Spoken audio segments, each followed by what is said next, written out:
Good morning, everyone. It's wonderful to be here. This morning, I'm going to be talking about moments and how we build conversations around those moments, and what digital platforms like Twitter are doing to the experience of sharing and participating in those moments. My name is Shailesh Rao. I'm with Twitter. I'm excited to be here, and I look forward to carrying this conversation forward in the spirit of Twitter beyond this session. So, you can see here from the 20th century traditional media experiences around memorable moments in our lives. Some of you may not have been around when the first man landed on the moon. I wasn't either, but I remember it. The fall of the Berlin Wall, or this gentleman who showed defiantly his resistance in Tiananmen Square in China. But think about how you experienced these moments. How did you receive them? It was essentially through traditional media, the packaging, the slicing, the consolidation, and the distribution of content through traditional media. And you, as an audience member, were a recipient. You received the content, and that defined your experience. That moment and what it meant to you, the selection of those moments and their importance was determined by other people. You just had to receive it and accept it. Today, in the 21st century, with the advent of social media and digital, think about moments that are in more recent history and how you've experienced them. I think you'll recognize quite differently. For example, here's a visualization of the tweets that occurred during the disasters in Japan a few years ago, the Fukushima meltdown and the tsunami. What this visualization shows you is that at the time of the earthquake, there were 15,000 retweets every minute. Let's pause for a moment and think about what that means about media, the experience of media from the media owner's standpoint, a user standpoint. Essentially what was happening is anybody in the world with the power of a mobile device or a computer could send a tweet and affect the way we thought about and experienced that moment. People in Japan talking about the need for food and shelter, caring about loved ones around the world. And the way we think about that moment was not defined by a few people. It was defined by the collective effort and wisdom and access and information of people on the ground and people everywhere. A fundamentally different way to experience moments in our lives. Why is that important? Why is that meaningful? It's important because there's a change in the power dynamic between media organizations and consumers of media, the audience, yourselves. Today, users have much more control. They dictate the terms about what content they'll create, when they'll consume it, who they'll share it with. And this change in the power relationship changes the way we interact with one another. The way we interact with one another is now based on mutual respect, because I know you have the ability to shape my message, share my message, change my message. And that power dynamic is what leads to conversation. Conversation is the ultimate form of interaction around mutual respect. I can say something, and I know that you can respond. That changes the way I behave. So as a media organization or an advertiser, I need to operate with humility. I need to operate authentically. I need to communicate in a way that acknowledges my audience has power. My audience can participate in this experience and help shape it. But if you think about it in the most positive sense, that's an extremely powerful concept that radically changes the way media organizations can function or need to function, and the way advertisers think about how they interact with their target audiences. So with that as a basis, what is Twitter, and what is the role of Twitter? The role of Twitter is a communication medium that is live, public, and conversational. What we hope to do is be a platform and a technology that acts in service to the human experience. I think there was a conversation with some executives yesterday at the conference. There was a debate about the role of technology and storytelling and content. And I think I would agree that technology is in service to making the human experience more rich. And hopefully Twitter is a big part of that. So the net result of the experience that we've offered at Twitter is that 230 million people actively around the world have been using the platform to share and communicate around moments and have a conversation. Over 1 billion tweets are generated every 2 days. From the beginning of the company, to put that in perspective, it took us several years before we actually hit our first billion tweets. This now happens every 2 days. And perhaps most importantly, most of our usage is on mobile devices. You can't experience moments, participate in moments, shape moments, if you don't have access to a communication tool that's in your hand 24/7.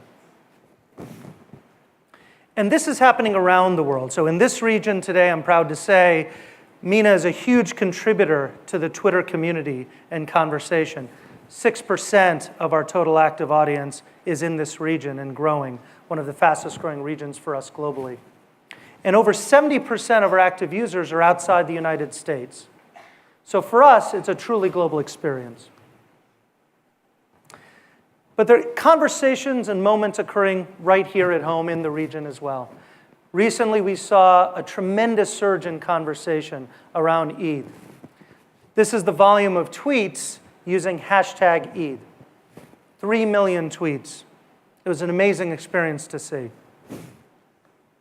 And think about, as a media organization or an advertiser, what that means to you and how do you participate in those conversations. I'll also talk about the recent Egypt and Ghana World Cup qualifying match.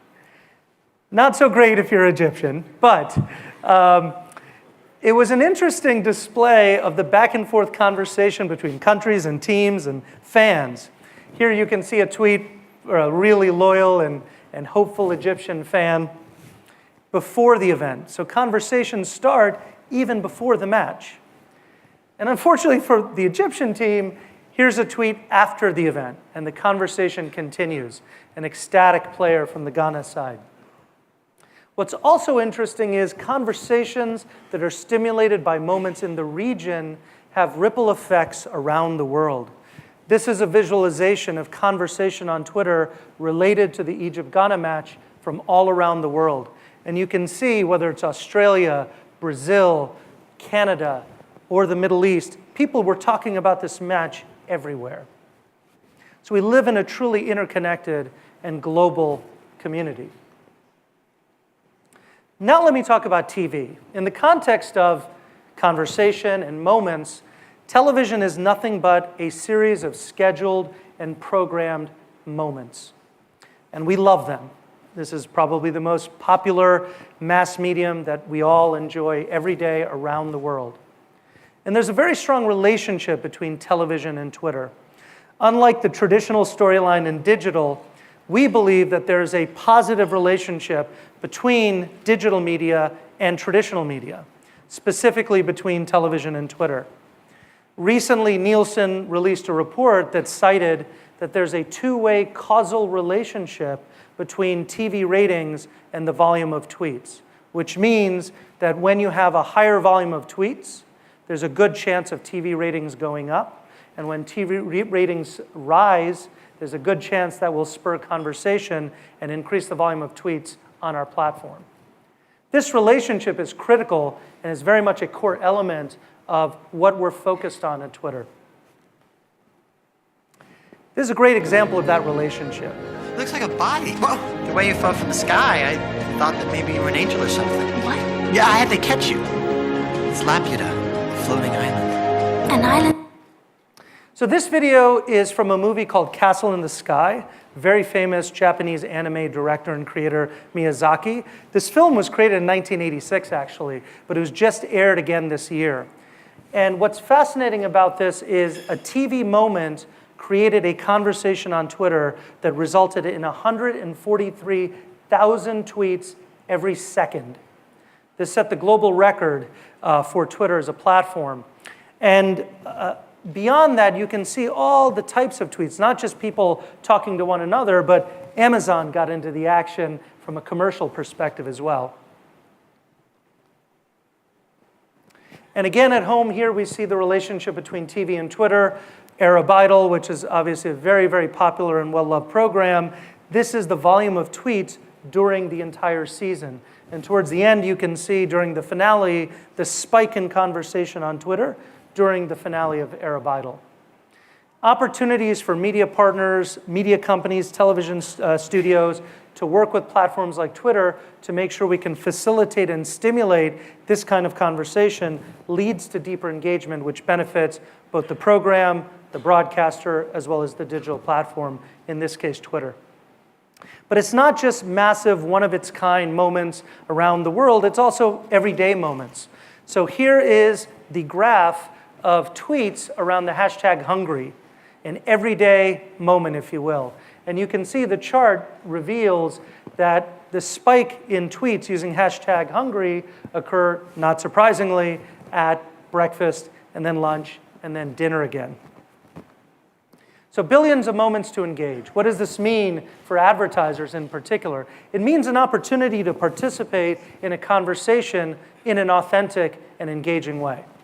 A few examples. The first is from Adidas. Adidas, of course, cares a lot about sport, and they wanted to participate in the conversation around the Champions League. As football fans will know, this year it was between two German teams. The winner was Bayern Munich. This is an image of one of the star players of Bayern Munich, Schweinsteiger.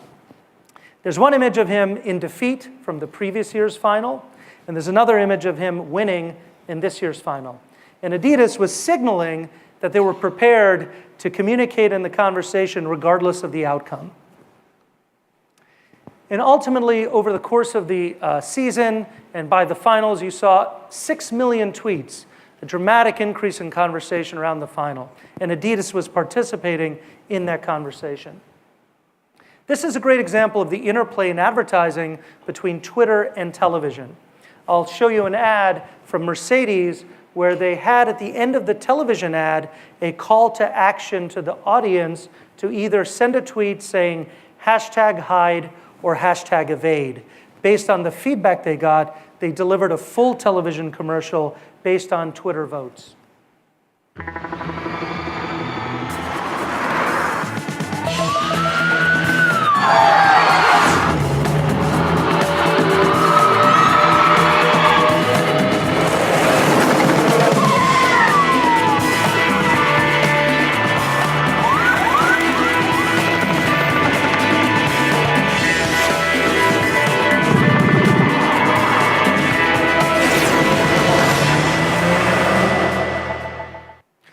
So the strategic importance of this is it combines the best of television advertising with the best of digital advertising. In television, we love the richness, the production value, the audio-visual experience of what we see in a big screen, like what you just saw. On digital, we love the participation, the engagement, the inclusion of the audience. The power here is to have a television ad that has tremendous richness and engagement, but then is socially validated by the audience. How many times have you heard people knock television advertising and say, well, I don't know if the audience cares, I don't know if the audience wants this. By doing it this way, they delivered an ad where people know that the ad was based on audience participation and voting. And because we're limited on time, I'll sort of move ahead to say that there's multiple advertising experiences we've seen here in the region. A quick note to Pepsi with the launch of their new brand, Squeeze, from 7-Up Arabia. They use Facebook, they use Twitter, they use YouTube, and ultimately they use these platforms, including Twitter, to ask for votes to name the product. The results of that were phenomenal. And so you might ask, this is cool, but does it work? What we see here on the graph is when you use a platform like Twitter, advertisers are able to connect with audiences and engage them in a much deeper way. Brand favorability, purchase intent significantly increase. In addition, when you combine television advertising with digital advertising, you can also see dramatic uplift in the performance of the ad and the impact and engagement of the audience that sees it. So I'll close here with this image because I think for me, it captures everything I've tried to share with you today, which is that when you put the power of a mobile device in the hands of an average person anywhere in the world, combine it with a platform like Twitter, it's amazing how their ability to share, communicate, and how our lives are enriched because we're all able to benefit from each other's wisdom and access and thoughts and perspectives. That benefits users, that benefits advertisers and media organizations around the world. I hope you enjoyed the talk. Look forward to the panel, and let's continue the conversation. Thank you.